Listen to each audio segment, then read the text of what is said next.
time in history, and the Most High YHWH chose for us to be here and now, a time when knowledge has increased and many go to and fro.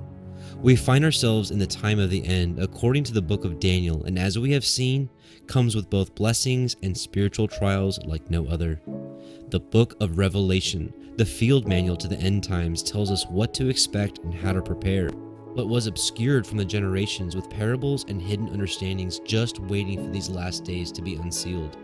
While we may also not get everything right, we will be leaning on the Spirit of truth of the Most High Yahuwah Sebaoth in the name of Yahusha HaMashiach to reveal to us the proper understanding. For who knows if you have come to the kingdom for such a time as this.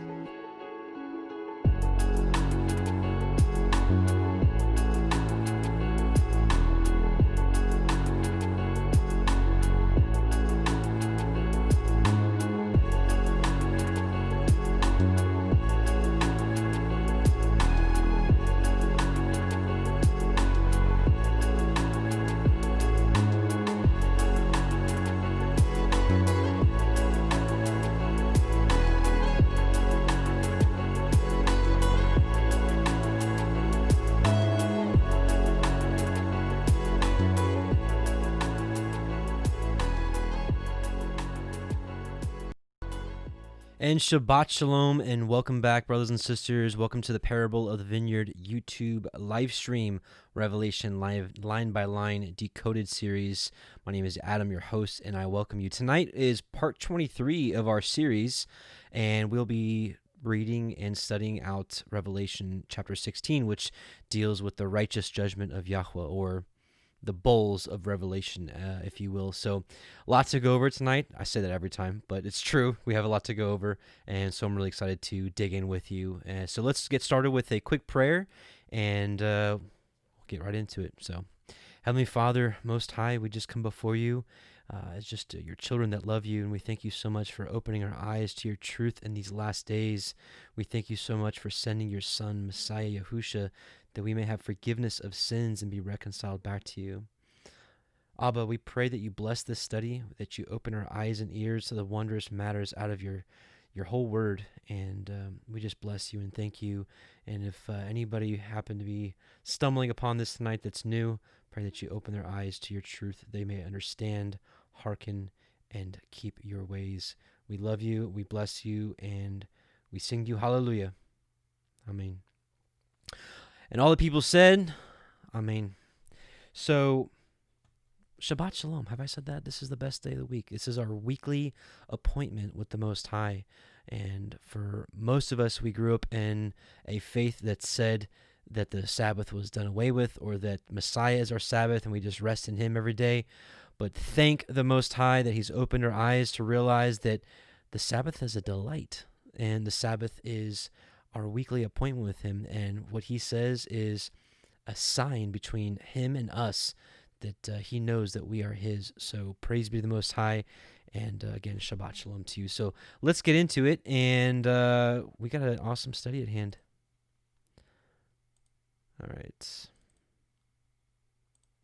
So we will be reading out of the CEPHER version.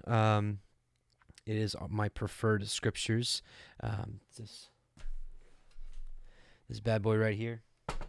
And we will be cross-referencing, though, with the Septuagint, the KJV, the ESV, and some other resources. As I've said many times, just in case you're new, I think a good Berean studies multiple translations and doesn't stick to just one, because even though this is my favorite, I don't believe it's perfect.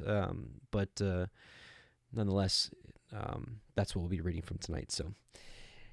All right, with that, let's get started, and we'll. What I'm going to do is I'm going to read Revelation 16, at least to the part we're going to get to tonight. I think we're going to finish at verse 16, because next week is Revelation 17, and it has to do with the judgment of Mystery Babylon, and a lot of you know that's a topic that we spent quite a bit of time on this channel researching, studying, teaching, and it's a topic that.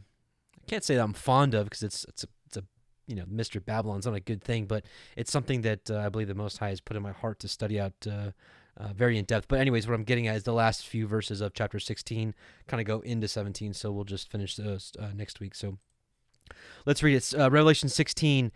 And I heard a great voice out of the temple saying to the 7 angels, "Go your ways and pour out the vials of the wrath of Yahweh upon the earth." And the first went and poured out his vial upon the earth, and there fell a noisome and grievous sore upon the men which had the mark of the beast, and upon them which worshipped his image. And the second angel poured out his vial upon the sea, and it became as the blood of a dead man, and every living soul died in the sea. And the third angel poured out his vial upon the rivers and the fountains of waters, and they became blood. And I heard the angel of the waters say, "You are righteous, O Yahweh, which are and was and shall be, because you have judged thus." And that's what tonight is really going to be about, is the righteous judgment of the Most High. Verse 6, "For they have shed the blood of the Kodeshim," which is the saints, "and the prophets, and you have given them blood to drink, for they are worthy." And I heard another out of the altar say, "Even so, Yahweh Elohim Tzevaot, true and righteous are your judgments." And the fourth angel poured out his vial upon the sun, and power was given unto him to scorch men with fire. That's an interesting verse that we're going to dig deep into tonight. Because at face value, you're like, okay, the sun is now like a weapon. Maybe, but there may be more to that. "And men were scorched with great heat, and blasphemed the name of Yahweh, which has power over these plagues, and they repented not to give him glory. And the fifth angel poured out his vial upon the seat of the beast, and his kingdom was full of darkness, and they gnawed their tongues for pain, and blasphemed Yahweh of heaven because of their pains and their sores, and repented not of their deeds. And the sixth angel poured out his vial upon the great river Perath, Euphrates, and the water thereof was dried up, that the way of the kings of the east might be prepared. And I saw 3 unclean ruachot, spirits, like frogs, come out of the mouth of the dragon, and out of the mouth of the beast, and out of the mouth of the false prophet. For they are ruachot, spirits of devils, working miracles, which go forth unto the kings of the earth and the whole world, to gather them to the battle of the great day of Yahweh Sevaot. Behold, I come as a thief. Blessed is he that watches and guards his garments, lest he walk naked, and they see his shame. And he gathered them together into a place called in the Ivrit tongue Har Megiddo, or Har Moed. Okay, and that's where we'll stop, because the rest is pretty much about Mystery Babylon. So we're going to dig in through verses 1 through 16. And so we'll just read verses 1 through 2, dig in, and we'll keep going. "And I heard a great voice out of the temple saying to the 7 angels, Go your ways and pour out the vials of the wrath of Yahweh upon the earth. And the first went and poured out his vial upon the earth, and there fell a noisome and grievous sore upon the men which had the mark of the beast, and upon them which worshipped his image." And you'll see as we go through this that there's a lot of similarities to the book of Exodus and the whole account with Pharaoh and the plagues of Egypt. I'm just gonna put this out there very plainly, and those of you that have been with me for a while, you know that I fully believe that the first Exodus is a complete pattern for the end times, including the slavery of the children of Egypt, the children of Israel in Egypt. And I've said this many times before, and I'll be brief about this because we have so much to go over. I can't really rabbit trail too far onto this, but especially if you look into the book of Jasher, you'll see that the Egyptians, they were afraid of the Israelites. And what they did was, over time, they slowly enslaved them and slowly enslaved them. It wasn't just overnight, like, hey, you're all you guys are our slaves, and do what we tell you to. Because that's what it sounds like. It seems like when you finish the book of Genesis and like everybody's happy and Joseph's ruling, then of course he passes, and then it's like you get into Exodus and all of a sudden they're slaves. They're like, how did that happen? And because these are the children of the patriarchs that, 2 of them destroyed, an entire city of thousands of people. How did this country enslave them? So anyways, through a lot of craftiness and subtlety, over time they enslaved them. And that's truly what they've done to this country and this whole world is, the group of the so-called elites that are running the world behind the scenes, the hidden hand, if you will. They have slowly over the generations have just completely taken hold of this earth, of course, through the guidance of their boss, which is the dragon, which gave power unto the beast, of course. But anyways, so we're exactly where the Israelites were, I believe,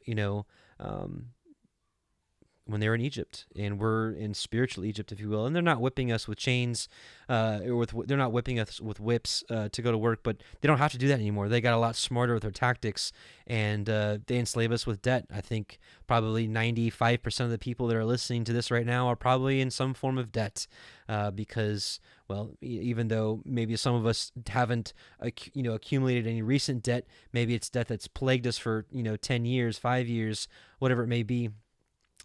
They enslave us through that, through their education systems, through their medical systems, through their pharmacy, their pharmakia.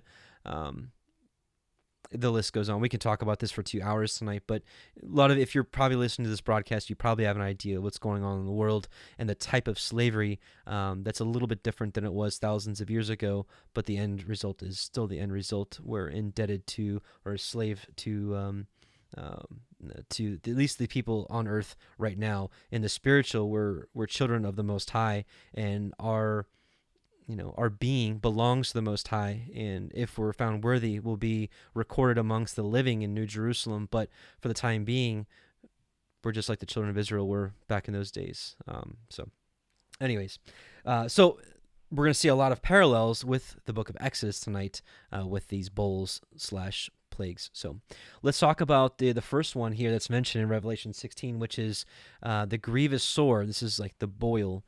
So let's read about that a little bit. Exodus 9, 8-12 says, "And Yahweh said unto Moshe and unto Aharon, Take to you handfuls of ashes of the furnace, and let Moshe sprinkle it toward the heaven in the sight of Pharaoh. And it shall become small dust in all the land of Egypt, and it shall be a boil breaking forth with blains upon man." This is the sore. This is the grievous sore. This is the same thing that Job had.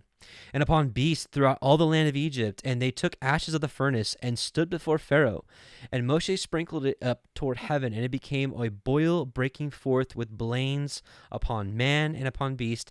And the magicians could not stand before Moshe because of the boils, for the boil was upon the magicians and upon all the Egyptians.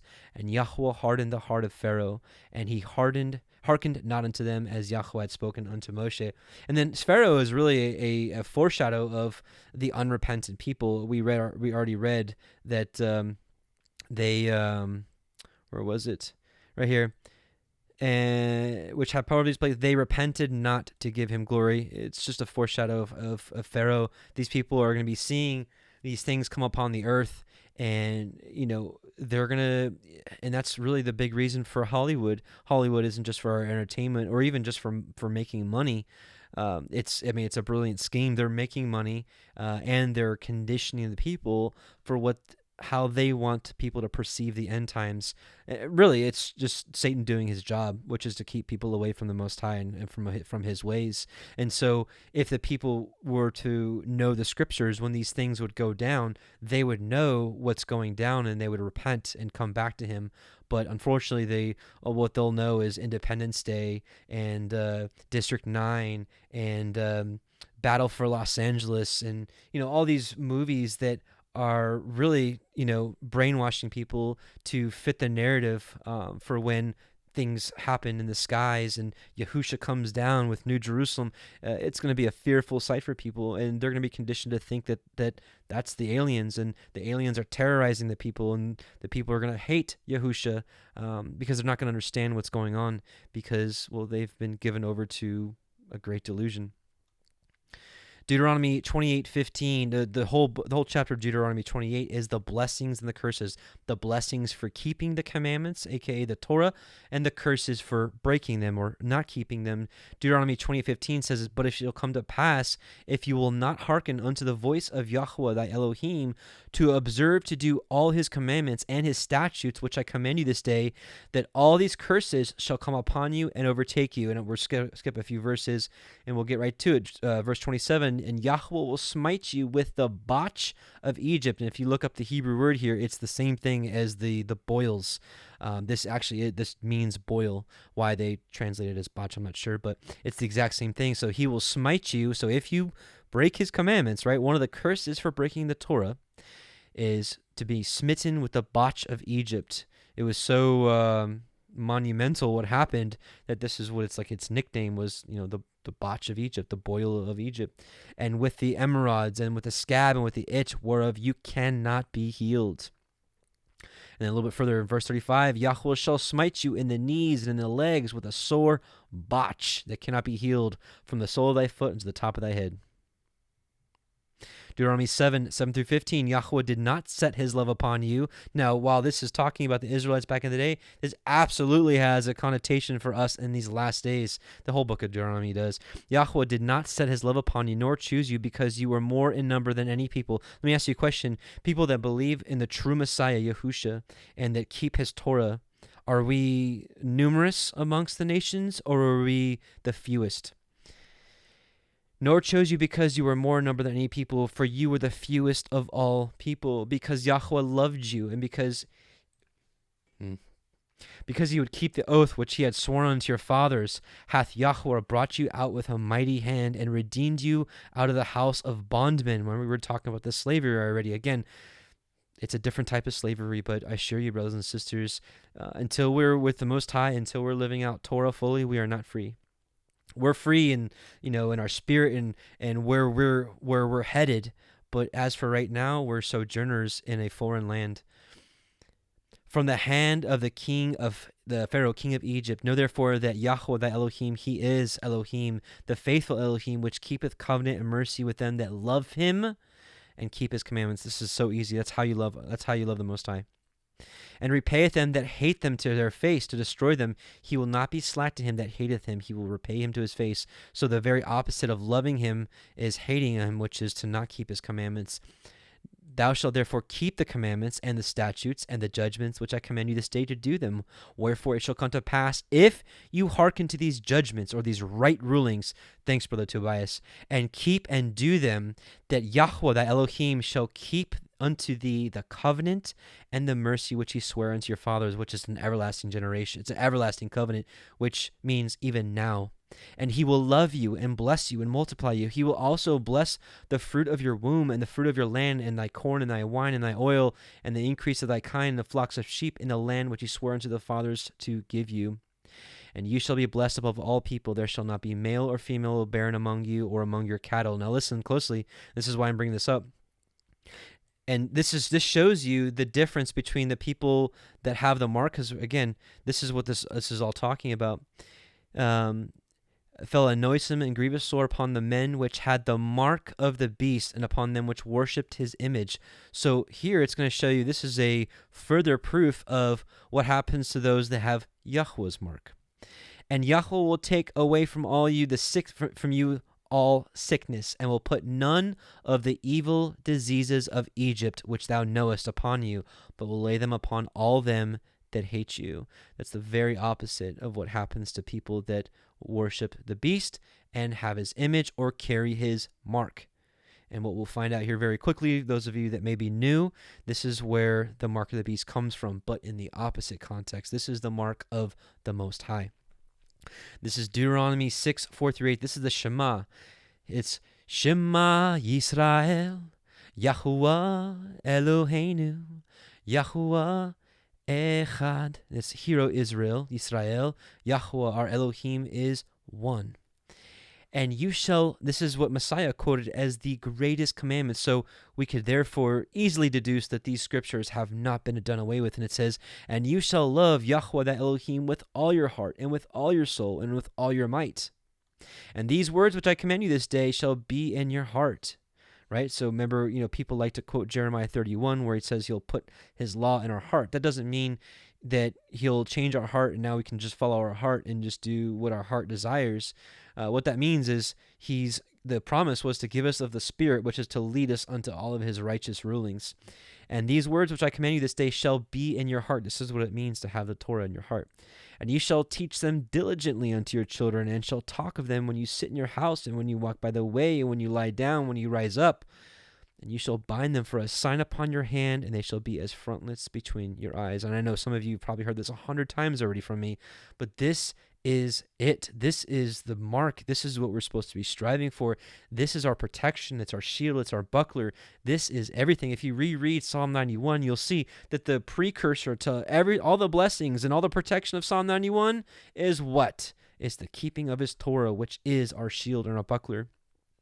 So it says that his commandments shall be a sign upon our hand and frontlets between your eyes. Not many people know this, but most people know that the mark of the beast is what? In your forehead or in your hand. Is it coincidence that the mark of the Most High is also in your hand and your forehead? And what I'm here to say is I don't believe you can carry two marks. I believe that people are inherently either carrying the mark of the beast right now or carrying the mark of the Most High right now.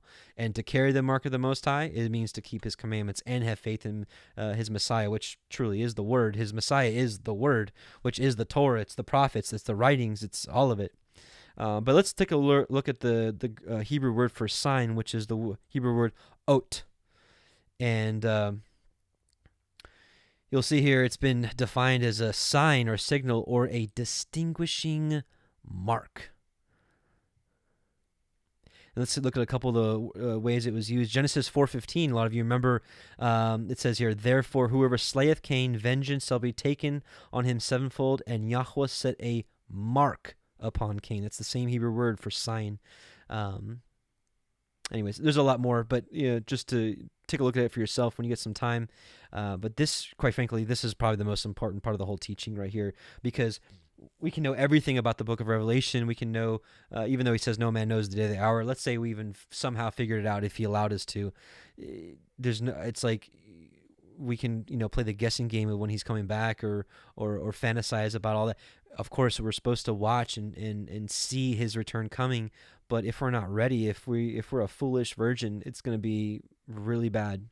And so that's why the crux of really the important part of what we're teaching tonight or what we're studying tonight is his mark. Let's read verses 3-4. And the second angel poured out his vial upon the sea, and it became as the blood of a dead man, and every living soul died in the sea. And the third angel poured out his vial upon the rivers and fountains of waters, and they became blood. And once again, you're probably already recognizing one of the plagues of Egypt. Let's read it, Exodus 7. And Yahweh said unto Moshe, Pharaoh's heart is hardened. He refuseth to let the people go. Get thee unto Pharaoh in the morning. Lo, he goeth out unto the water, and thou shalt stand by the river's brink against he come. And the rod which was turned to a serpent shalt thou take in thine hand. And thou shalt say unto him, Yahweh Eloheinu of the Hebrews hath sent me unto you, saying, Let my people go, that they may serve me in the wilderness. And behold, hitherto thou wouldst not hear. Thus saith Yahweh, in this thou shalt know that I am Yahweh. Behold, I will smite with the rod that is in mine hand upon the waters which are in the river, and they shall be turned to blood. And the fish that is in the river shall die, and the river shall stink, and the Egyptians shall loathe to drink of the water of the river. And Yahweh spake unto Moshe, saying, Say unto Aharon, Take thy rod, and stretch out thine hand upon the waters of Egypt, upon their streams, upon their rivers, and upon their ponds, and upon their pools, or all their pools of water, that they may become blood, and that there may be blood throughout all the land of Egypt, both in vessels of wood and in vessels of stone. And Moshe and Aharon did so, as Yahweh commanded, and he lifted up the rod, and smote the waters that were in the river, in the sight of Pharaoh, and in the sight of all his servants, and all the waters that were in the river were turned to blood. And the fish that was in the river died, and the river stank, and the Egyptians could not drink of the water of the river, and there was blood throughout all the land of Egypt. And the magicians of Egypt did so with their enchantments, and Pharaoh's heart was hardened, neither did he hearken unto them, as Yahweh had said. And Pharaoh turned and went into his house, neither did he set his heart to this also. And all the Egyptians digged round about the river for water to drink, for they could not drink of the water of the river. And 7 days were fulfilled after that Yahweh had smitten the river. Let's take a look at the book of Jasher, chapter 80, verses 3-5. And Yahweh sent by the hand of Aharon, and turned all the waters of Egypt into blood, with all their streams and rivers. And when an Egyptian came to drink and draw water, he looked in his pitcher, and behold, all the water was turned into blood. And when he came to drink from his cup, the water in his cup became blood. And when a woman kneaded her dough and cooked her victuals, their appearance was turned to that of blood. Rough day. And remember, some things happened before this. So check this out. Revelation 6:1-4. And I saw when the Lamb opened one of the seals, and I heard as it were a noise of thunder, one of the four beasts saying, "Come and see." I'm not sure actually why I put that. Oh, that was supposed to be Revelation 7. Okay. I was like, that's not what I wanted. Okay. Revelation 7:1-4. And after these things, I saw four angels standing on the four corners of the earth, holding the four winds of the earth, that the wind should not blow on the earth, nor on the sea, nor on any tree. And I saw another angel ascending from the east, having the seal of the living Elohim. And we were talking about the seal or the mark of the Most High. And he cried with a loud voice to the four angels, to whom it was given to hurt the earth and the sea, saying, "Hurt not the earth, neither the sea, nor the trees, till we have sealed the servants of our Elohim in their foreheads." And I heard the number of them which were sealed. They were sealed 144,000 of all the tribes of the children of Israel. So before the sea could be smitten, remember, the 144,000 are sealed, and I do believe that them and the great multitude, so it's going to be quite a bit of people. Certainly not 2 billion Christians, but maybe a couple million to maybe 2-3 million, just a wild guess. Still just a drop in the bucket compared to the people that will still be here enduring this wrath. Revelation 8:1-9. And when he had opened the seventh seal, there was silence in heaven about the space of half an hour.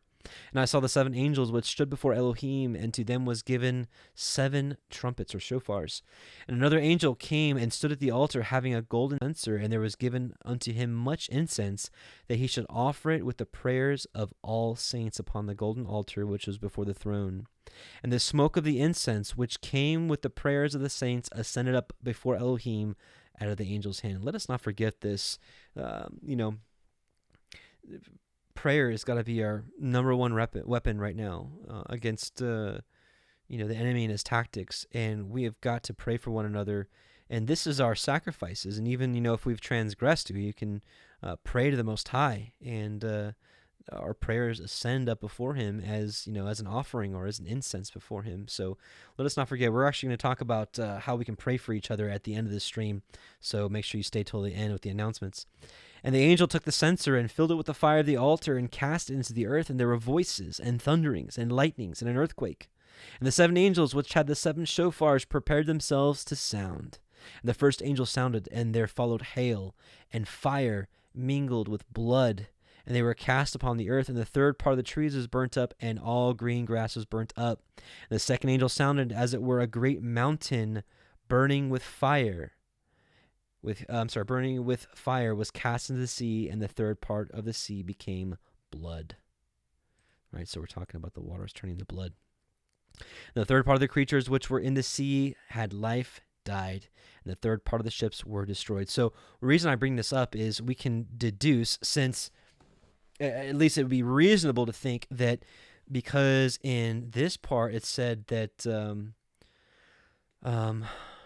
every living soul died in the sea, and that all the waters became blood, and all the rivers and everything. It would be more reasonable to think that this part here, where it says the third part of the sea was turned into blood, and the third part of the creatures that died, it would be more reasonable to think that would happen first, as opposed to all the everything dying. And as far as I really should actually leave this for next week, because this is really talking about Mystery Babylon. But it says the great mountain burning with fire was cast into the sea, and the third part of the sea became blood. This is the destruction of Great Babylon.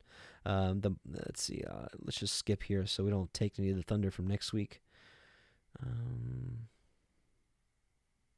And the kings of the earth who have committed fornication and lived deliciously with her shall bewail her and lament for her when they shall see the smoke of her burning. Right? It says right here that as it were a great mountain, and we know that Jerusalem is the mountain, as far as on earth, is the mountain of the Most High, Mount Zion.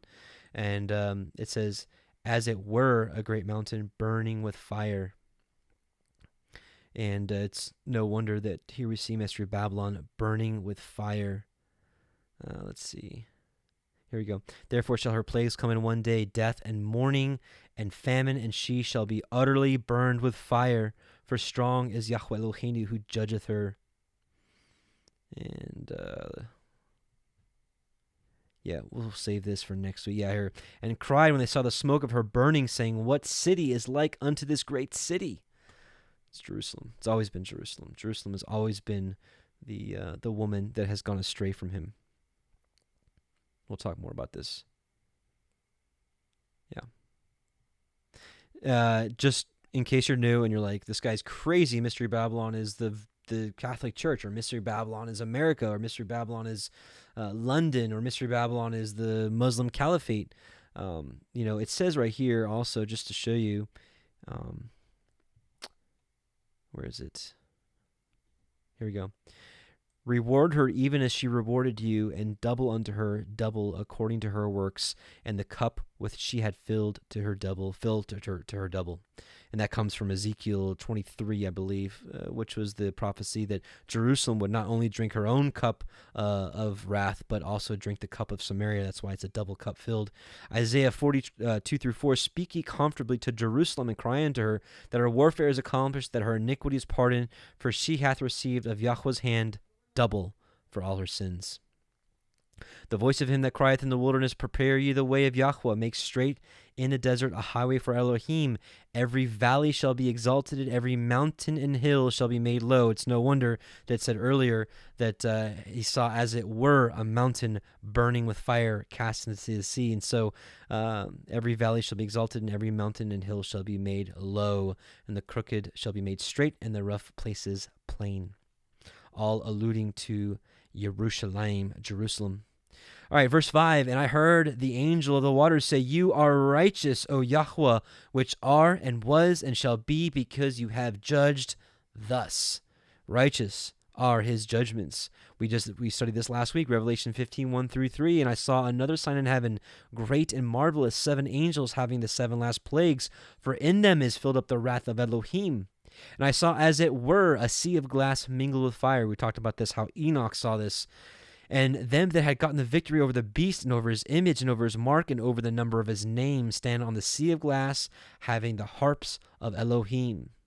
And they sing the song of Moshe, the son of Elohim, and the song of the Lamb, saying, great and marvelous are thy works, Yahweh Almighty, just and true are thy ways, thou King of saints.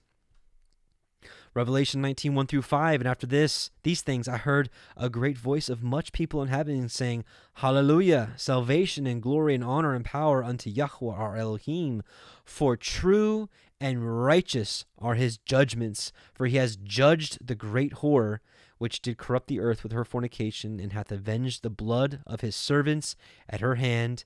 And they said, hallelujah. And her smoke rose up for an ever and ever. And the 24 elders and the 4 beasts fell down and worshipped Elohim that sat on the throne, saying, Amen and Hallelujah. And a voice came out of the throne, saying, praise our Elohim, all ye his servants, and ye that fear him, both small and great. I don't know why I put this here, but let's read it anyways. This is one of the best passages in all of Scripture. This right here, the Most High said that David was a man after his own heart. And let's take a little peek into what was in David's heart. Psalm 19:7-1. The Torah of Yahweh is perfect, converting the soul. The testimony of Yahweh is sure, making wise the simple. The statutes of Yahweh are right, rejoicing the heart. The commandment of Yahweh is pure, enlightening the eyes. The fear of Yah is clean, enduring forever. The judgments of Yah are true and righteous altogether. And this is actually, again, right rulings. Again, thanks, Tobias. This is a great study. The right rulings of Yahweh are true and righteous altogether. More to be desired are they than gold, yea, than much fine gold, sweeter also than honey in the honeycomb.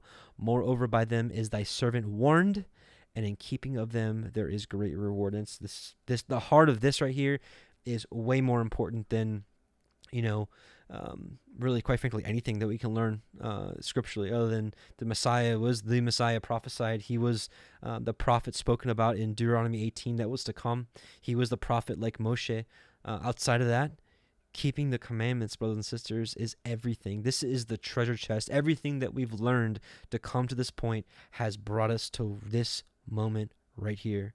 Or, just the understanding that we are to keep his commandments, that they are not done away with, that they weren't nailed to the cross, they aren't burdensome. Going back to his commandments is not going back to bondage, but in fact, the Torah itself is freedom. And if we're going to escape Egypt, if we're going to leave Babylon, this is how we do it, with his commandments. So, yeah, okay. I'm going to stop preaching now. Verse 16, for they have shed the blood of the Kodashim and prophets, and you have given them blood to drink, for they are worthy. Let's see who's worthy. Matthew 23:29-38. Woe unto you, scribes and Pharisees, you hypocrites, because you build the tombs of the prophets and garnish the sepulchres of the righteous, and say, if we had been in the days of our fathers, we would have not been partakers with them in the blood of the prophets. Wherefore ye be witnesses unto yourselves that ye are the children of them which killed the prophets. Fill ye up then the measure of your fathers. Ye serpents, ye generation of vipers, how can ye escape the damnation of hell? Wherefore, behold, I send unto you prophets and wise men and scribes, and some of them ye shall kill and crucify, and some of them ye shall scourge in your synagogues, and persecute them from city to city, that upon you may come all, not some, all the righteous blood shed upon the earth, from the blood of righteous Abel unto the blood of Zacharias, son of Berechias, whom ye slew between the temple and the altar. Verily I say unto you, all these things shall come upon this generation. O Jerusalem, Jerusalem, right? This is what we're talking about. This is Mystery Babylon. You that killest the prophets and stonest them which are sent unto you, how often I would have gathered thy children together, even as a hen gathereth her chickens under her wings, and ye would not. Behold, your house is left unto you desolate. So, have the Pharisees and the children of the Pharisees been wiped out? No. Check this out. Who's living in the land today where Jerusalem is? Rabbinic Judaism, also called Rabbinicism, or Judaism espoused by the Rabbinites, has been the mainstream form of Judaism since the 6th century after the codification of the Babylonian Talmud.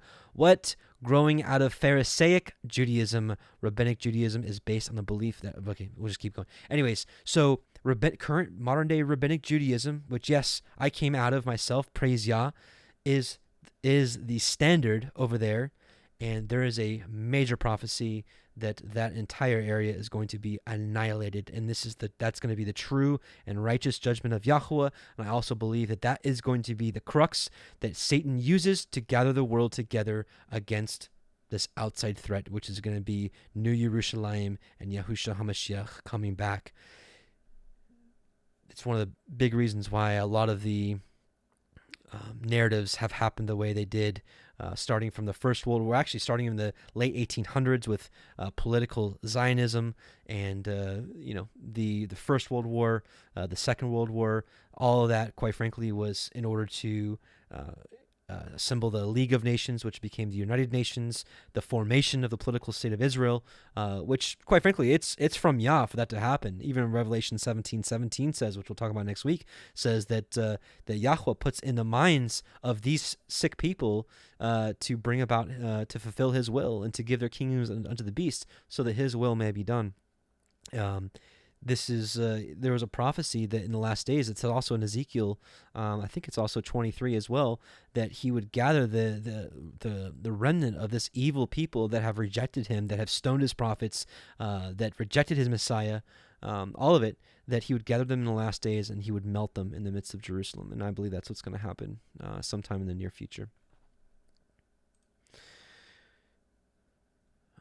Revelation 18:20-24, rejoice over her, you heaven and you holy apostles and prophets, right? What do you say? That all the blood of the prophets. O Jerusalem, Jerusalem, you that kill the prophets and stonest them which are sent unto you, right? Rejoice over her, you heaven and you holy apostles and prophets, for Elohim hath avenged you on her. And a mighty angel took up a stone like a great millstone and cast it into the sea, saying, thus with violence shall that great city Babylon be thrown down, and shall be found no more at all. And again, this is more credible witness to that mountain, as it were a great mountain burning with fire cast into the sea. And the voice of harpers and musicians and of pipers and trumpeters shall be heard no more at all in you, and no craftsman of whatsoever craft he be shall be found any more in you. And the sound of a millstone shall be heard no more at all in you, and the light of a candle shall shine no more at all in you, and the voice of the bridegroom and of the bride shall be heard no more at all in you. For thy merchants were the great men of the earth, for by thy sorceries were all nations deceived. And truly, the merchants. What I believe this to mean is, it's the so-called elite that run the world that have formed this nation state. If you look it up for yourself on Google Maps, look at the Israeli Knesset. It's on Rothschild Lane. I mean, these people own at least temporarily own that land. So, and in her was found the blood of the prophets and of saints and all that were slain upon the earth. What did Yahushua say? All the blood of the prophets was on the head of Jerusalem. Revelation 14:8-10, and there followed another angel saying, Babylon is fallen, that great city, because she made all nations drink of the wine of the wrath of her fornication. What's the wrath of her fornication? To go astray from the Most High, to serve other Elohim, even under the guise of following God, right? I mean, that's what the Pharisees' problem was. They professed to keep Yahweh's commands with their mouths, but their heart was far from Him. They didn't keep His commandments. They kept the man-made traditions. That's exactly what mainstream Christianity does, and that's exactly what mainstream Judaism does as well. Judaism. And the third angel followed them, saying with a loud voice, If any man worship the beast and his image, and receive his mark in his forehead or in his hand, the same shall drink of the wine of the wrath of Elohim. And again, this is what really this. It's all about Elohim's wrath. That's what this whole chapter is about. So what are we talking about again? For they have shed the blood of the Kodashim and the prophets, and you have given them blood to drink, for they are worthy. I believe that this is the judgment of the great whore. I really do. Which is poured out without mixture into the cup of his indignation, and he shall be tormented with fire and brimstone in the presence of the holy angels and in the presence of the Lamb. And quite frankly, anybody that follows her pernicious ways also is destined for the same torment.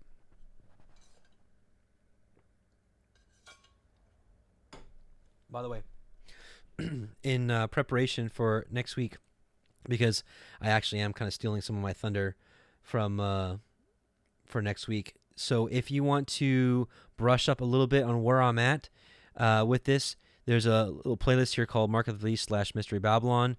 I would look at these three short videos. This one's 22 minutes called Unlock the Beast of Revelation, Avoiding the Mark of the Beast. That's 18 minutes. And then this is the most important one before next week. It's 35 minutes.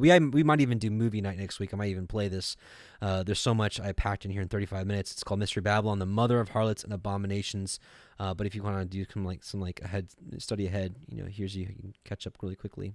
If everything I'm saying right now, I'm talking so fast that I'm stumbling over my words. I'm going through this so fast, so if you want to get an understanding of where I'm at with this, you can catch up really quickly with these three videos. Okay. Verse 7, and I heard another out of the altar say, Even so, Yahweh Elohim Tzevaot, true and righteous are your judgments. So we're talking more. This is really the crux of what we're talking about tonight, that true and righteous are his judgments. And let's get at the heart of Ezra, which, quite frankly, I asked a question a while back ago. Justin and I, it was live streamed like a year or two ago, and we asked the question, if we're found worthy to be in the kingdom of heaven, and we have the ability to chat with anyone in the scriptures, who would it be? And I'm torn, other than Messiah, of course, because everybody would pick Messiah. I was torn between three. It was Adam, David, and Ezra. And, Adam, I'd want to talk to him just because I'd, want to know what it was like beforehand, before the eating of the tree. David, because really, what a man. The king, he was righteous. He was a musician. He didn't care what people thought. He danced in his underwear in front of the people. That's my kind of dude. And then, of course, Ezra, really, if I could align with anybody and their inner thoughts and their heart, I think it's Ezra. So it would be a toss-up between David and Ezra. So anyways, here's Ezra with his broken heart, and he's just got a heart for people, and just asking the tough questions. So he's asking the tough questions, about the judgment of Yah, because he witnessed all these things happen, and he's, in captivity in Babylon and just doesn't understand. So 2 Ezra chapter 7, if you're new, 2 Ezra is also known as 4th Ezra. This was included in the 1611 King James Bible. It was included in the 1599 Geneva. Many other canons of scripture. It was labeled the Apocrypha, which just means hidden. But of course, this was taken out in the mid-1800s with the dispensational movement. So 2 Ezra 7:17 through 25. Then I answered and said, O sovereign Adonai, behold, thou hast ordained in thy Torah that the righteous shall inherit these things, but that the ungodly shall perish. The righteous, therefore, can endure difficult circumstances while hoping for easier ones, but those who have done wickedly have suffered the difficult circumstances and will not see easier ones. So here Ezra has a heart even for the ungodly people, because he knows that life is hard. The struggle is real. Of course, we have ups and downs, and we have good times and we have bad times, and we have happiness and sadness. And as Solomon said, there's a time for this, a time for that, the time to dance, there's a time to cry, there's a time for everything. And that's kind of the bittersweetness of life in general. But also in general, life it's hard. It's a struggle. And so he even has a heart for the wicked. He's like, the righteous struggle, but they have something to look forward to. But he's like, the wicked, they struggle and they have nothing to look forward to. He's like, this is not fair. And what does the angel reply? This is Uriel. He says, and he said to me, you are not a better judge than Elohim, or wiser than the Most High. This is why I say that the judgment of Yahweh is righteous. Let many perish who are now living, rather than the Torah of Elohim, which is set before them, be disregarded. So we have to know that Yahweh sees everything, and nothing happens without his righteous rulings. For example, a perfect example is when David did the census and he transgressed, Elohim gave him 3 options, of punishment, and David chose the plague, and the plague killed, I think it was 70,000 people, and David's like, he's like, I'm the one that did wrong. He's like, punish me, not your innocent lambs. And Yahweh ended up explaining to him that those people that died were the ones that incited him to do these things, and that the judgment upon them was, I'm paraphrasing, that the judgment on them was just, and so David understood. So he has a reason for everything. So even if it may seem harsh, like we've covered in the Torah portions, when or just in general, when Yahweh said, go into, this Canaanite village and kill every man, woman, and child, cattle, everything that moves, everything that breathes, kill it. And, this is the stuff that atheists are like, this is who you serve? Okay. Like, what's up with that? There's reasons for it, and whether it was, just because of their blood was tainted mixed with giant DNA, and there's many different things we can talk about, but I'm just saying there's always a reason, and that no matter whatever he has declared as righteous, let's keep in mind, for those of you that joined us in the Torah portion last week, this is the creator of heaven and earth. This is the entity that, without being able to copy anyone else's work, thought of what you would look like, what I would look like, what dogs would look like, what cats would look like, what birds would look like, the cardinal, the blue jay, the tulip would look like. He's the all-knowing, so how can we dare question his judgments? So anyways, this is how the angel is admonishing Ezra. He said, let many perish who are now living, rather than the Torah of Elohim, which is set before them, be disregarded. And this is a tough pill to swallow. Quite frankly, this keeps me up at night sometimes. I think about my family. I think about, especially my close family, some of my relatives that on the outward, they say they love Elohim, but they don't keep his ways. My immediate family, it's hard. And they don't keep his ways. And this is why we have to constantly be a light to those around us. And perhaps maybe one day Elohim might give them eyes to see and take the scales away from their eyes, that they may see clearly that he is to be feared and his ways are to be kept. For Elohim strictly commanded those who came into the world when they came what they should do to live, and what they should observe to avoid punishment. Nevertheless, they were not obedient and spoke against him. They devised for themselves vain thoughts and proposed to themselves wicked frauds. They even declared that the Most High does not exist, and they ignored his ways. They scorned his law and denied his covenants, and they have been unfaithful to his statutes and have not performed his works. Therefore, Ezra, empty things are for the empty, and full things are for the full. And skipping down a little bit, this is more, more lamentation of Ezra, 62 through 74. I replied and said, O earth, what have you brought forth? If the mind is made out of the dust, like the other created things, for it would have been better if the dust itself had not been born, so that the mind might not have been made from it. But now the mind grows with us, and therefore we are tormented, because we perish and know it. Let the human race lament, but let the beasts of the field be glad. Let all who have been born lament, but let the four-footed beasts and the flocks rejoice. For it is much better with them than with us. For they do not look for a judgment, nor do they know of any torment or salvation promised to them after death. For what does it profit us that we shall be preserved alive but cruelly tormented? For all who have been born are involved in iniquities, and are full of sins and burdened with transgressions. And if we were not to come into judgment after death, perhaps it would have been better for us. He answered me and said, When the Most High made the world and Adam and all who have come from him, he first prepared the judgment, and the things that pertain to the judgment.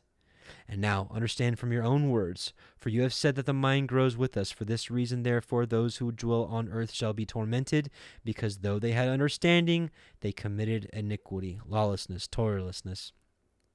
And though they received the commandments, they did not keep them, and though they obtained the Torah, they dealt unfaithfully with what they had received. What then will they have to say in the judgment, or how will they answer in the last times?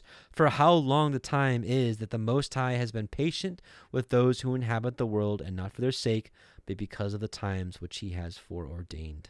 So, righteous is the judgment of Yahweh, and this has been the story ever since the beginning of time. Keep his ways, and all will be well with you. You don't keep his ways, and all will not be well with you. That's as simple as it gets. That's like how I would, say it to like a child. You keep his ways, and you'll be great. You don't keep his ways, things are not going to be great for you. And that's really what comes down to the mark of the beast versus the mark of the Most High. I know a lot of you are still just like, well, no, Adam, no. It says you can't buy or sell. Yeah, I'm here to say I don't think it's talking about the supermarket, brothers and sisters.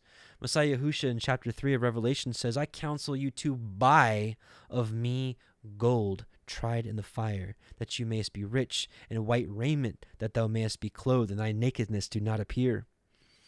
Proverbs 23:23, I think, says, buy the truth and sell it not.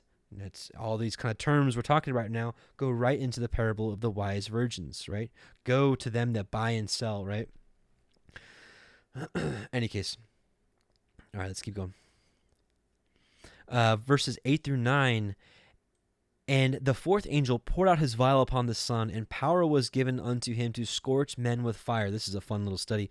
And men were scorched with great heat, and blasphemed the name of Yahweh, which has power over these plagues, and they repented not to give him glory. And this is the hardening of the hearts, just like Pharaoh. Pharaoh was a prototype, if you will, for, I believe, the end times unrepentant, the people that will be involved in the great wine press of Elohim. I almost did the great. All right.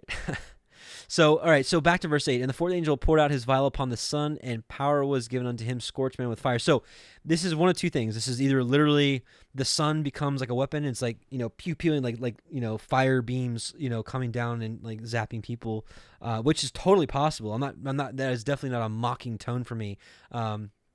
But I think there may be something a little more here to this.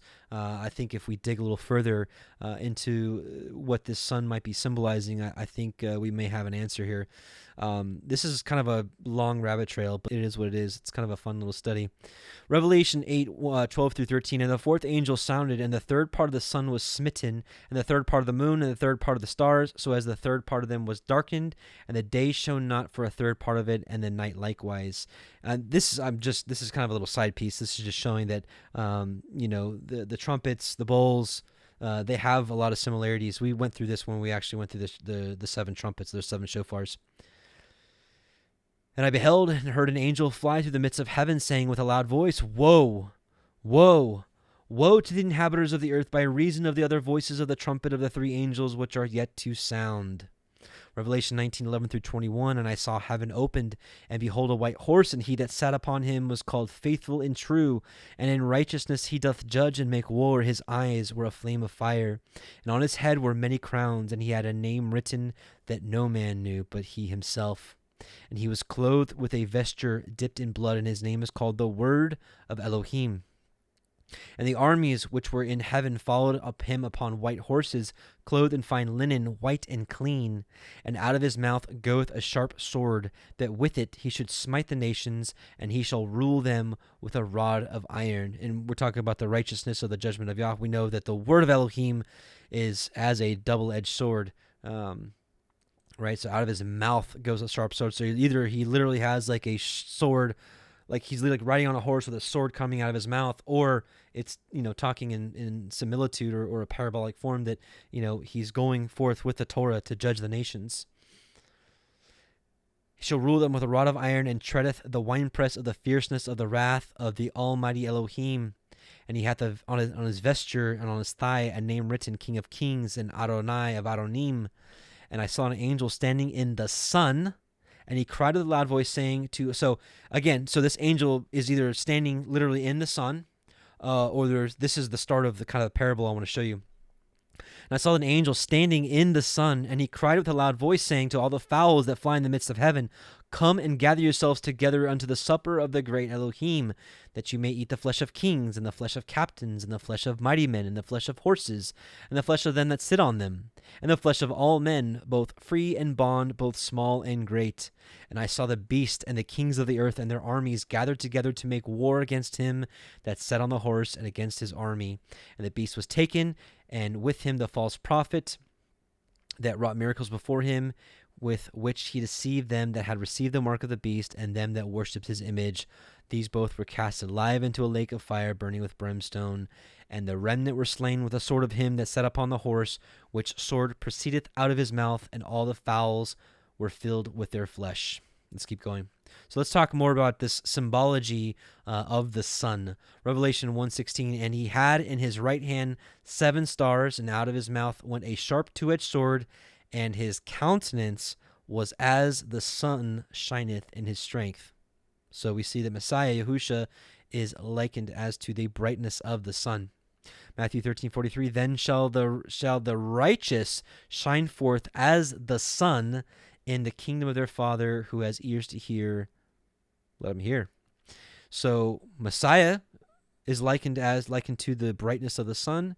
The righteous shall also shine forth as the sun. That's going to get interesting. Revelation 12:1-2, and there appeared a great, with those of you that were with us for the Revelation 12, the two parts we did. I can't remember which one. I think it was the first part. We talked more about this, but and there appeared a great wonder in heaven, a woman clothed with the sun, and the moon under her feet, and upon her head a crown of 12 stars. And she, being with child, cried, travailing in birth, and pained to be delivered. So what do we have here? Number one, we have what appeared in the heavens in September 23rd, 2017. I think was like a wake-up call for these last days.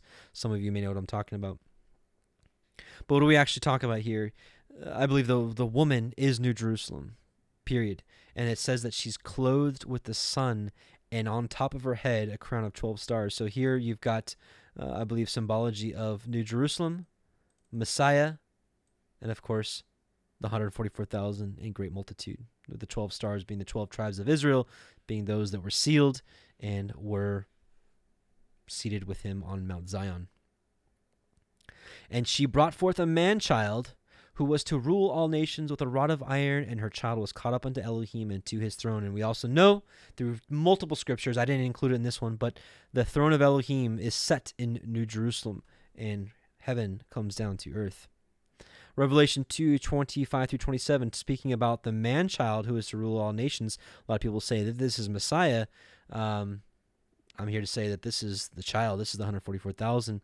Revelation 2:25-27. But that which ye have already hold fast till I come, and he that overcometh and keepeth my works unto the end, to him will I give power over the nations, and he shall rule them with a rod of iron.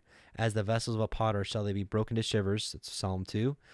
Even as I received of my Father, which Psalm 2 is all about New Jerusalem down, his throne set there, the Messiah seated on Zion, and the kings of the earth assembled against her to wage war.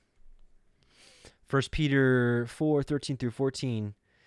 But rejoice inasmuch as ye are partakers of Mashiach's sufferings, that when his glory shall be revealed, ye may be glad also exceeding joy. And if you can just imagine, it says when his glory shall be revealed. If you remember, some of you remember in Exodus 19, when the glory of him was revealed on Mount Sinai, even his own people were terrified. Terrified. Imagine what the people of the earth are going to be like. 1 John 3:2-3. Beloved, now are we the sons of Elohim, and it doth not yet appear what we shall be, but we know that when he shall appear, we shall be like him. That's hard concept to imagine, because he's Messiah, and we're children of Elohim, but I mean, we're not Messiah, right? But John says that we shall be like him. Whoa.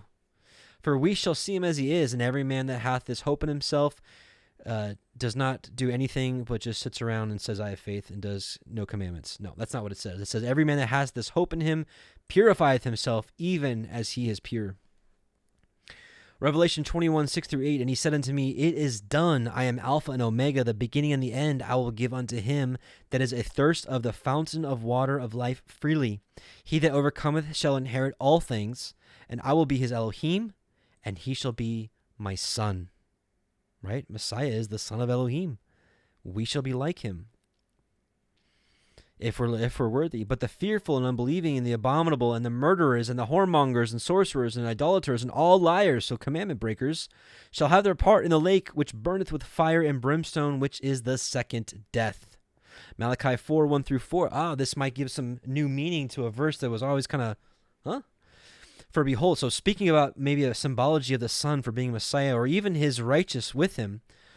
For behold, the day cometh that shall burn as an oven, and all the proud, yea, all that do wickedly shall be stubble. We read in many times into Ezra chapter 13 that the people were torched with fire, and that the fire symbolized the Torah. And all that do wickedly shall be stubble. Now that makes a lot of sense now, doesn't it? And the day that cometh shall burn them up, saith Yahweh Sevaot, that it shall leave them neither root nor branch. Nah, but unto you that fear my name shall the Son, right? So we're talking about the Son here. Not the S-O-N, but the S-U-N. So shall the Son of righteousness arise with healing in his wings, and ye shall go forth and grow up as calves of the stall, and ye shall tread down the wicked, for they shall be ashes under the soles of your feet in the day that I shall do this, saith Yahweh Sevaot. Remember ye the Torah of Moshe, my servant, which I commanded unto him in Horeb for all Israel, with the statutes and judgments, the right rulings. Isaiah 49:1-2. Listen, O isles, unto me, and hearken, ye people from afar. Yahweh hath called me from the womb. And I said all that. I actually, quite frankly, I prepped you with a lot of these things about being like Messiah and having the same promises of Messiah. Again, he rules the nations with a rod of iron, but guess what? So do his people with him. That it says that we shall be like Messiah. So while Isaiah 49, I believe, is a lot of prophecy about Messiah, I really believe that it has a lot to do with the remnant of Israel in the last days. Listen, O isles, unto me, and hearken, ye people from far. Yahweh hath called me from the womb, from the bowels of my mother hath he made mention of my name, and he hath made my mouth like a sharp sword. And brothers and sisters, he is doing this to a remnant in these last days. Some of us that thought we knew what we needed to know a year ago, 2 years ago, 3 years ago, 4 years. He is sharpening us, brothers and sisters, that we may also have a mouth like a sharp sword. In the shadow of his hand he hath hid me, and made me a polished shaft. In his quiver he hath hid me. So now we're likened to an arrow. Psalm 127, 3-5. Lo, children are a heritage of Yahweh, and the fruit of the womb is his reward, Yahweh's reward. As arrows are in the hand of a mighty man, so are the children of the youth. Happy is the man that hath his quiver full of them. They shall not be ashamed, but they shall speak with the enemies in the gates. Speaking of arrows and his 144,000 being the fighting force, turn you to the Zechariah 9, 12-16. Turn you to the stronghold, you prisoners of hope. I'm a prisoner of hope, are you?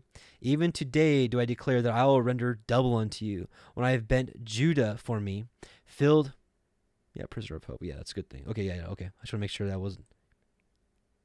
Yeah, because, yeah, I declare double unto you. This isn't like double of New Jerusalem. This is double in Isaiah 61, beauty for ashes, oil of joy for mourning.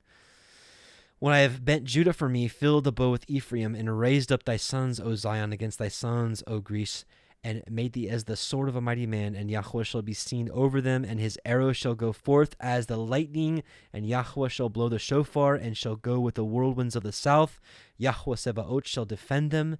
They shall devour and subdue with sling stones, and they shall drink and make a noise as through wine, and they shall be filled like bowls as the corners of the altar. And Yahweh their Elohim shall save them that day as the flock of his people, for they shall be as the stones of a crown lifted up as an ensign upon his land. Remember what we saw in Revelation 12, 1-2, a crown of 12 stars above her head.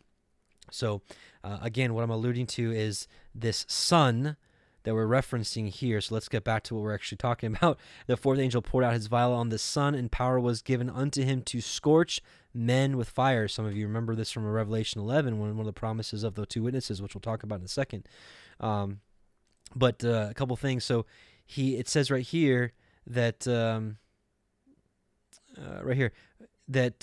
he's bent Judah for him and filled the both Ephraim. So Ephraim is like the arrow, right? The lost 10 tribes. So now let's go back to Isaiah 49. Behold, I have graven you upon the palms of my hands. Thy walls are continually before me. This is Yahweh speaking directly to New Jerusalem. Thy children shall make haste, thy destroyers, and they that made thee waste shall go forth of you. So who were her destroyers and made her waste? It was the children of the Pharisees. They're going to be utterly burned and destroyed and go forth from her. Because what I believe is going to happen, brothers and sisters, I believe that the landing place of New Jerusalem was where it was at the beginning, which I believe is the Levant. It's the Genesis 15 promise for the descendants of Abraham for all generations. It's almost the dimensions of what Revelation says, 1,500 miles by 1,500 miles by 1,500 miles by 1,500 miles. It's very, very close. And if you look at all the end times prophets, especially the minor prophets that talk about so much about the day of Yahweh, you'll see city after city that's mentioned that'll be destroyed. It's all in that Levant area. When I say Levant, I'm talking about like Saudi Arabia, where Saudi Arabia is, Iraq, Egypt, of course, the political state of Israel, Lebanon, Syria. What else? Yeah, I mean, that whole area leveled. Lift up thine eyes round about, and behold, all these gather themselves together and come to you. As I live, saith Yahweh, thou shalt surely clothe thee with them all, as with an ornament, and bind them on you as a bride does. So remember I said earlier, talking about the jewels of the crown. So all that to say this, here's another take of what I believe this sun that has power. Revelation 11, 3-6. Now remember, it says the sun was given power to scorch people with fire. Revelation 11, 3-6. But I will give power unto my two witnesses, and they shall prophesy 1,260 days, clothed in sackcloth. These are the two olive trees. That's interesting. It just came to me now.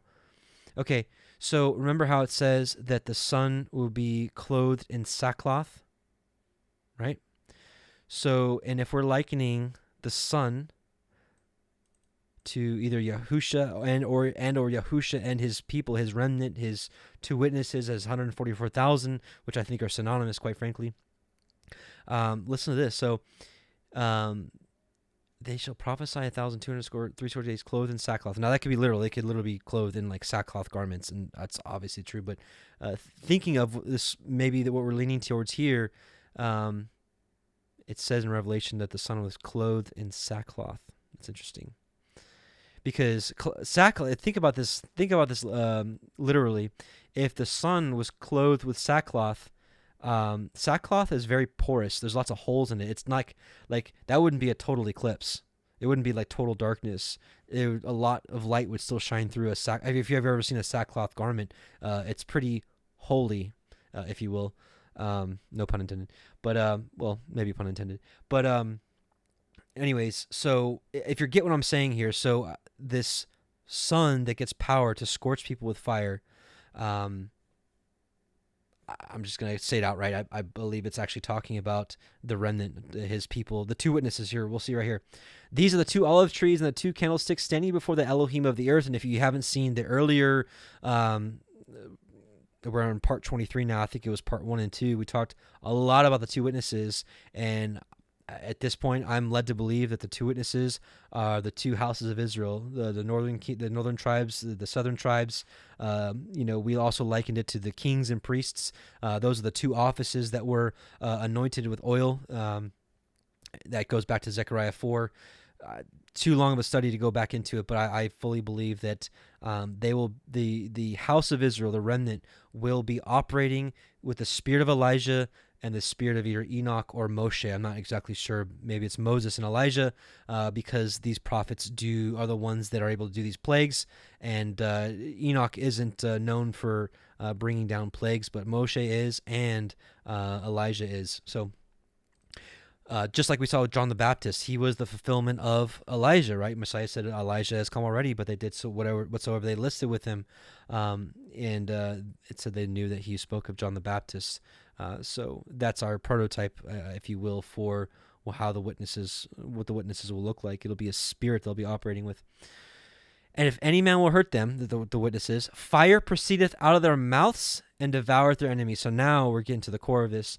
So the fourth angel poured out his vial on the sun, and power was given unto him to scorch men with fire. So either you're going to have the sun like shooting down like fire beams with people, or you're going to have his witnesses like literally breathing fire on people, or maybe again, this whole thing of the fire coming out of the mouth may be parabolic, and I'll explain that in a second.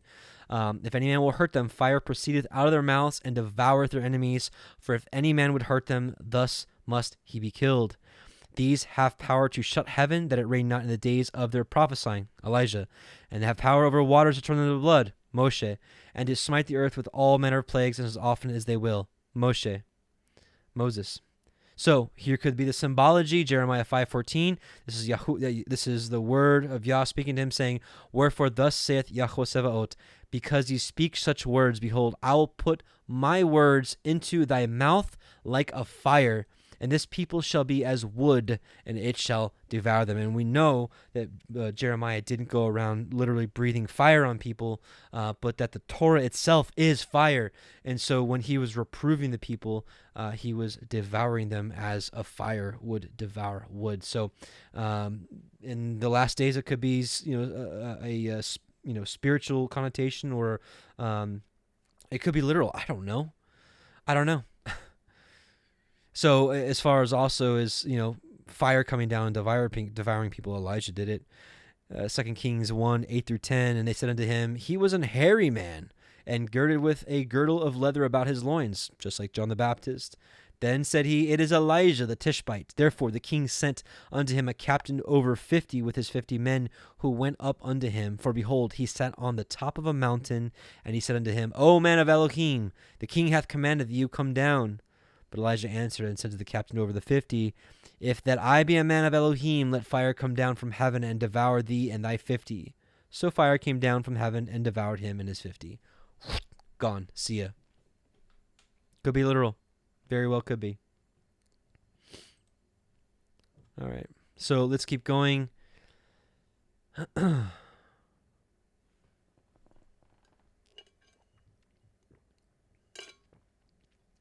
Revelation 16:10-11, the darkness. And the fifth angel poured out his vial upon the seat of the beast, and his kingdom was full of darkness, and they gnawed their tongues for pain, and blasphemed Yahweh of heaven because of their pains and their sores, and repented not of their deeds. So, of course, the darkness, we go back to the beginning, to Exodus chapter 10, verses 21 through 23. Again, Yahweh said to Moshe, stretch out your hand toward heaven, that there may be upon the land of Egypt darkness, even darkness that may be felt. That's a darkness that I don't think any of us know.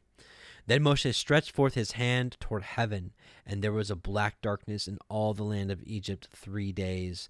No man saw another, neither rose up from the place where he was for 3 days, but all the children of Israel had light where they dwelt. Let's take a look at the Jasher account, chapter 80, verses 36 through 41. And Elohim sent darkness upon Egypt, that the whole land of Egypt and Pathros became dark for 3 days, so that a man could not see his hand when he lifted it to his mouth. At that time died many of the people of Israel who rebelled against Yahweh and who would not hearken to Moshe and Aaron, and believed not in them that Elohim had sent them. And who had said, we will not go forth from Egypt, lest we perish with the hunger in a desolate wilderness, and who would not hearken to the voice of Moshe. And Yahweh plagued them in the 3 days of darkness, and the Israelites buried them in those days without the Egyptians knowing of them or rejoicing over them. And the darkness was very great in Egypt for 3 days, and any person who was standing when the darkness came remained standing in his place, and he that was sitting remained sitting, and he that was lying continued lying in the same state, and he that was walking remained sitting upon the ground in the same spot. And this thing happened to all the Egyptians until the darkness had passed away. And the days of darkness passed away, and Yahweh sent Moshe and Aaron to the children of Israel, saying, celebrate your feast and make your Passover, for behold, I come in the midst of the night amongst all the Egyptians, and I will smite all their firstborn, from the firstborn of a man to the firstborn of a beast. When I see your Passover, I will pass over you. So, and that kind of leads into something we've talked about. It's been a while since we talked about this, but I do believe that when the time comes to be gathered to leave, I believe it's going to be another Passover. Okay, so let's keep going. Let's talk about darkness. There's this could be now in the time of when this happens. This, or maybe it's happening. It's kind of, you'll see what I'm alluding to. This could be another just blackout, pitch black darkness, and again, once again, if that's what happens, certainly that's the reason that, they've conditioned the people to believe that the power grid is so outdated, and it's, it's been left, I've watched all this stuff, just basically prepping people for a lights out situation. People will automatically remember, oh yeah, it's because the power grid is, hasn't been upgraded in, 20 years or 100 years. And, if it goes down, it's going to take them years to rebuild, or EMPs, supposedly there's weaponry. And I know some of you really believe this. But I'm here to say, if there is a total darkness over the entire world, it's not because they exploded EMPs everywhere. It's because Yahweh turned everything off. But again, that's why these narratives come out, to give people, anything that keeps them from searching the scriptures as to what's going on here. I wonder why we've had power every day, for 100 years, or what is it, 200 years, 150 years? I'm terrible with my secular history, but now, why don't we have power? Why haven't we had power for a month, 2 months, 3 months? Why have we gone back to the 1800s? The technology of the 1800s, like that. Let's say, it's the EMP, or it's because the power grid was, was so old and faulty. No. If that happens, it's because Yahweh shuts it off. But let's talk about this darkness, maybe from a parabolic understanding. And so once again, we read Deuteronomy 28:15, but if it shall come to pass, if you will not hearken unto the voice of Yahweh thy Elohim, to observe to do all his commandments and his statutes, which I command you this day, that all the curses shall come upon you and overtake you. In verse 29, and you shall grope at noonday as the blind gropeth in darkness. And that's exactly what people were doing in Egypt. They were literally like like as a blind person, I'm not making fun. I'm just saying like a blind person, they can't see anything. That's what that darkness was like in Egypt. And that's what this is saying is if you stray away from his commandments, it'll be as if you were a blind man groping in the darkness, and you shall not prosper in your ways, and you shall only be oppressed and spoiled evermore, and no man shall save you. Isaiah 59, 1-10, Behold, Yahweh's hand is not shortened that it cannot save, neither is his ear heavy that it cannot hear. But your iniquities have separated between you and your Elohim, and your sins have hid his face from you, that he will not hear. For your hands are defiled with blood, and your fingers with iniquity, lawlessness, and your lips have spoken lies, your tongue hath muttered perverseness. None calleth for justice, nor any pleadeth for truth. They trust in vanity and speaketh lies. They conceive mischief and bring forth iniquity. They hatch cockatrice eggs and weave the spider's web.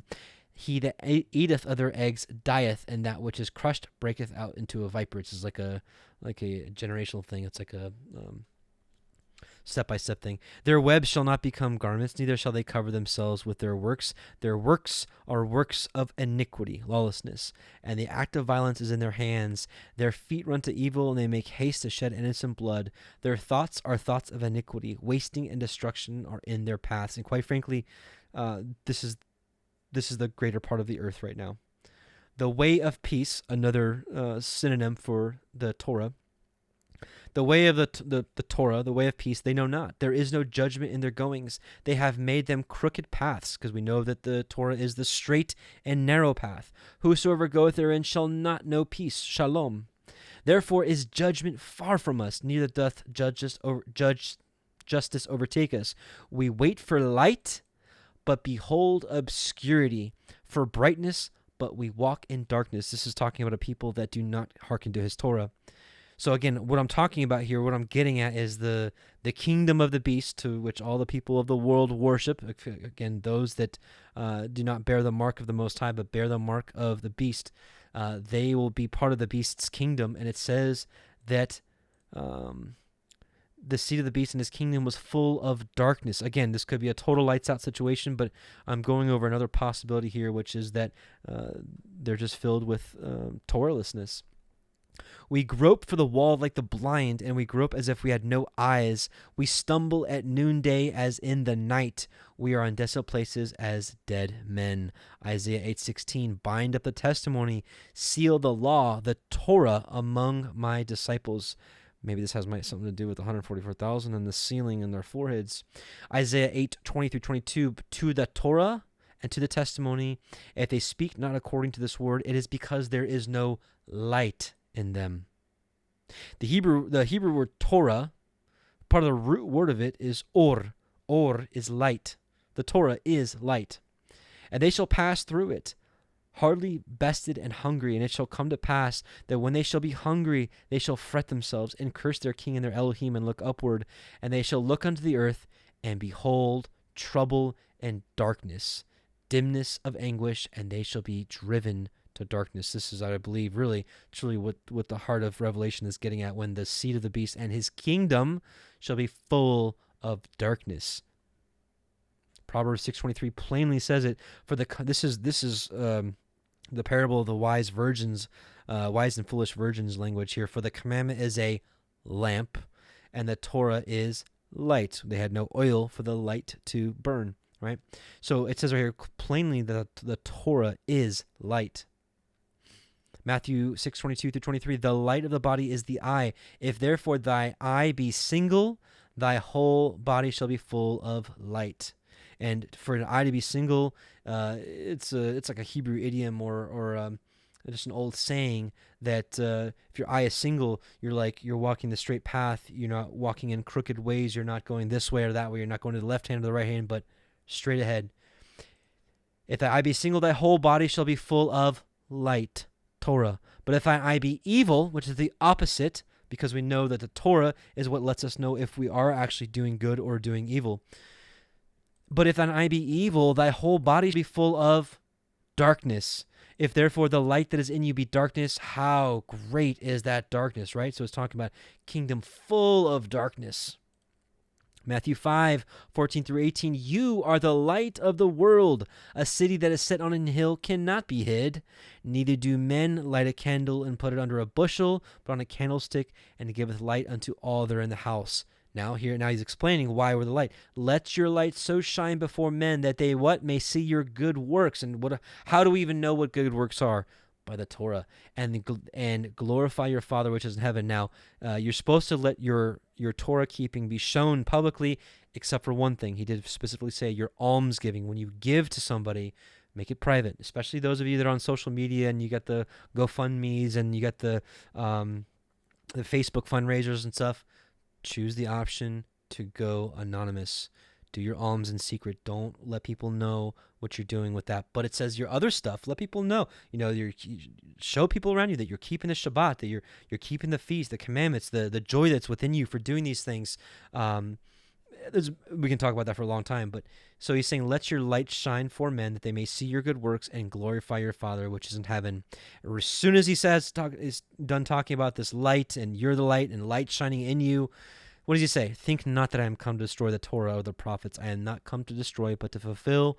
For verily I say unto you, till heaven and earth pass, one jot or one tittle shall in no wise pass from the Torah till all be fulfilled. So there he's tying that in. And here's a hidden parable. Those of you, you've probably seen this video, but there's a hidden parable in John 3:16 through 21. Considering that the Torah is light, just keep in your mind that Torah is light. For Elohim so loved the world that he gave his only begotten Son, that whosoever believeth in him should not perish, but have everlasting life. For Elohim sent not his Son into the world to condemn the world, but that the world through him might be saved. Keeps going. He that believeth on him is not condemned, but he that believeth not is condemned already, because he hath not believed in the name of the only begotten Son of Elohim. Keeps going. And this is the condemnation, that what? That light is come into the world. Yes, Messiah taught Torah, but he taught it in code, in parable form. You have to know that the Torah is light to understand what he's saying here.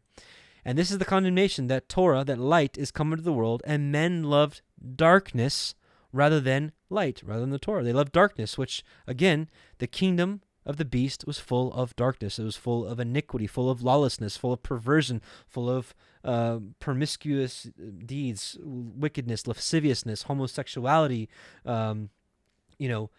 cross-dressing. I'm gonna get all the bad flags on this. Anyways, you know what I'm talking about. Just full of darkness. Everything that Yahweh stands up for, the devil flips it upside down and turns it around. And men love darkness rather than light, because their deeds were evil. For everyone that doeth evil hateth the Torah. Neither cometh the Torah, lest his deeds should be reproved. Isn't that what happens when you come and you search out the Torah? You're like, oh, wow. Oops. I need to repent. I need to get on my face and repent. And I need to start doing what this book actually says. But he that doeth the truth cometh to the light, that his deeds may be made manifest, that they are wrought in Elohim. And this is what Yahushua was talking about here, that they may see your good works and glorify let your light shine, that they may see your good works and glorify your Father which is in heaven. And again, he that doeth the truth cometh to the light, that his deeds may be made manifest, that they are wrought in Elohim, that they're in Elohim's ways. And it talks about here also the truth. He that doeth the truth. What does it say here? Psalm 119, 142. Thy righteousness is an everlasting righteousness, and thy law is the truth. Psalm 119, 105. Your word is, now we're going into the opposite of darkness. We're getting into the light, which we should abide in. Thy word is a lamp unto my feet and a light unto my path. And if we have the light guiding our way, remember all those passages we just read about groping at noonday as if a blind man were to grope in the darkness? Well, when you're walking in the Torah, in his commandments, it's the opposite. You have what? The word being a lamp unto our feet and a light to our path. Psalm 19, 7 through 8, we read this earlier. The Torah of Yahweh is what? It's a burden. It's horrible. It's a heavy yoke. No, it says the Torah of Yahweh is perfect, converting the soul. The testimony of Yahweh is sure, making wise the simple. In some it says making wise the fool. And certainly with my history and my past actions, I was a fool. How about you? The statutes of Yahweh are right, rejoice in the heart. The commandment of Yahweh is pure, enlightening the eyes, or aka giving light to the eyes. And this has a lot to do with what Yahushua talking about, was the light of the body is the eye. And if thy eye be single, thy body shall be filled with light, with truth. Psalm 119, 130, the entrance of thy words giveth light. It giveth understanding unto the simple.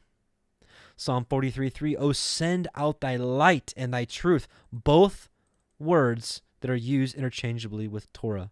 As we saw Messiah teaching, he taught that the Torah was light. We also saw Psalm 119, 142, that the Torah is the truth. And a lot of the New Testament writers, when they talk about the truth, walking in the truth, I mean, the epistles from John where it says, I'm happy to see that you're walking in the truth. What is he talking about, right? He's talking about they're walking in the Torah. So, send out thy light and thy truth. Let them lead me, right? What does that say? What did we just say earlier? Their word is a lamp unto my feet and a light into my path. Well, you need that light to go in front of you to be able to see what's in front of you, right?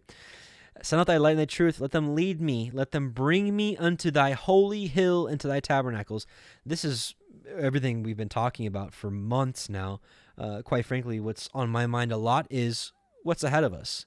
And we have so much to think of and to be hopeful for, with being led into his holy hill, which is New Jerusalem, which is his tabernacle. We talked about this during Sukkot, that we're dwelling, the dwelling in the temporary shelters is like a symbolism of the frailty, but when he comes back, we'll be dwelling in his forever tent, which will be awesome, because the New Jerusalem is mentioned as a tabernacle.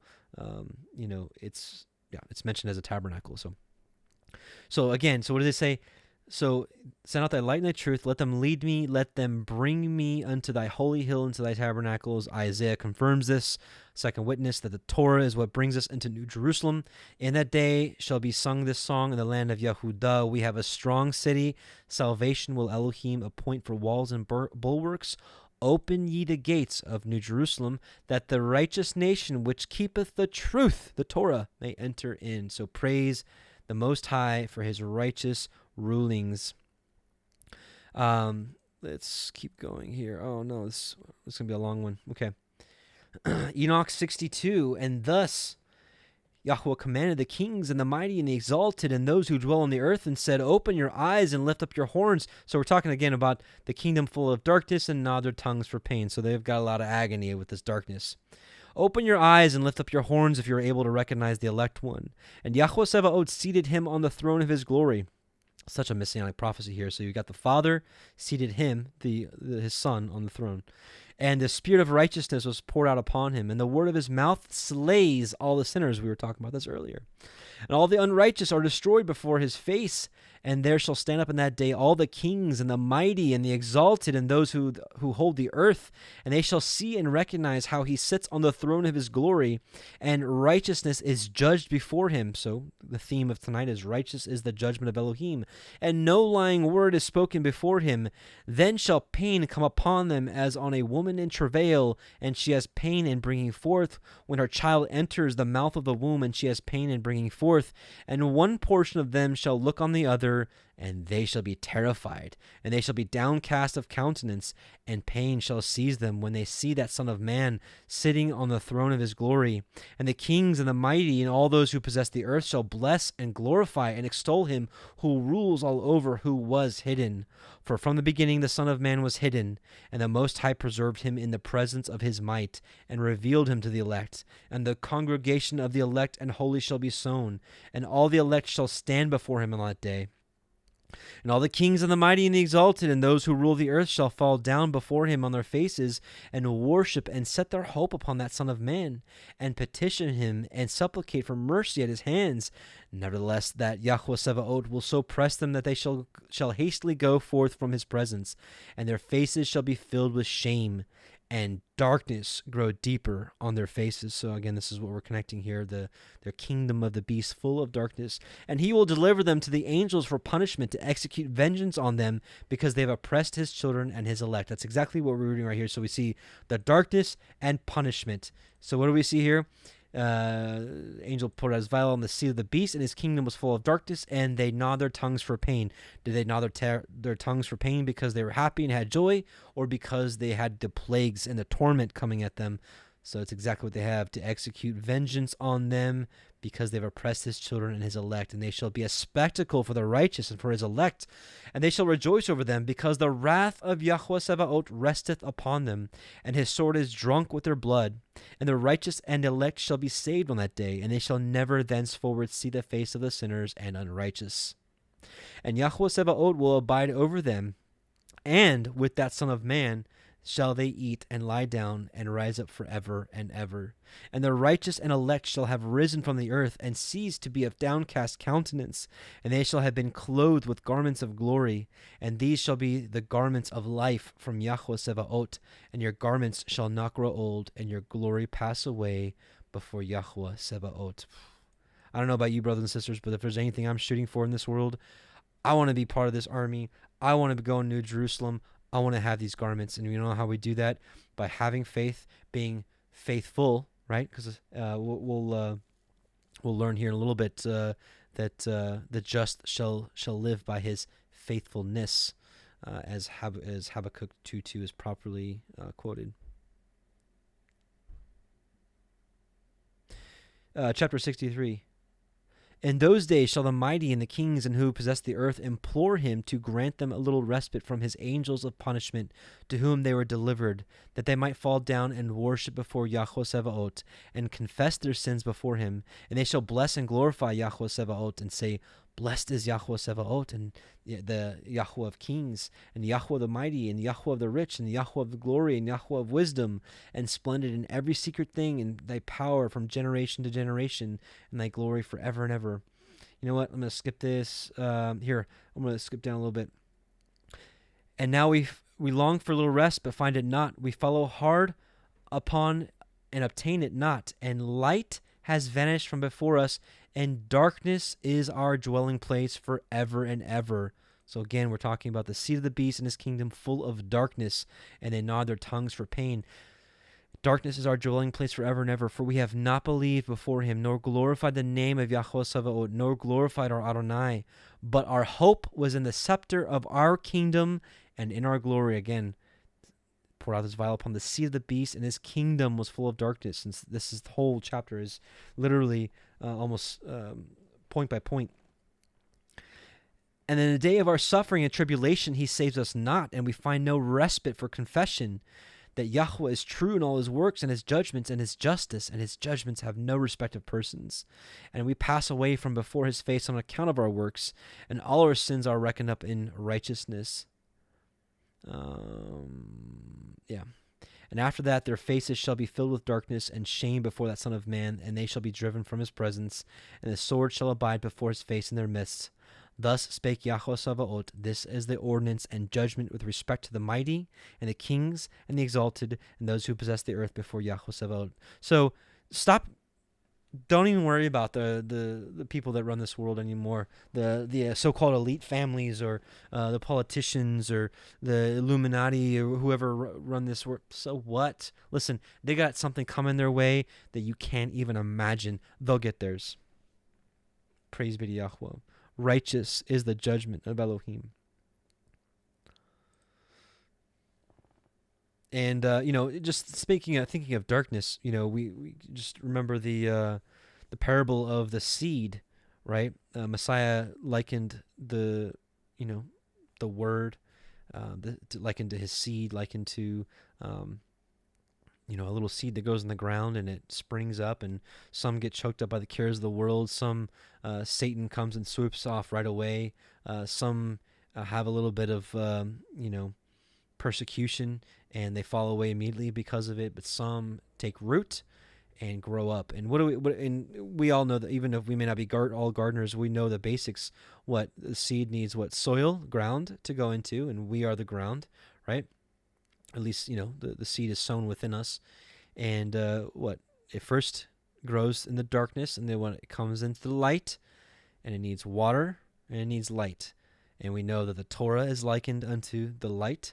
And we know what Torah is also likened into. Deuteronomy 32 says, Give ear, O ye heavens, and I will speak, and hear, O earth, the words of my mouth. My doctrine shall drop as the rain, my speech shall distill as the dew, as the small rain upon the tender herb, and as the showers upon the grass.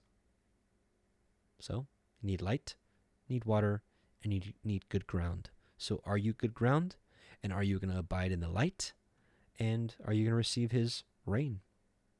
Psalm 1:1-3. Blessed is the man that walks not in the counsel of the ungodly, nor standeth in the way of the sinners, nor sit in the seat of the scornful, but his delight is in the Torah of Yahweh, and in his Torah doth he meditate day and night. And he shall be like a tree planted by the rivers of water, that bringeth forth his fruit in his season. His leaf also shall not wither, and whatsoever he doeth shall prosper. Why? Because the person that delights in the Torah and meditates in it day and night is going to know mercy, is going to know right rulings, is going to know how to love Elohim, how to love other people, and that's the fruit. That's the fruit that he's always looked for from us. All right, man.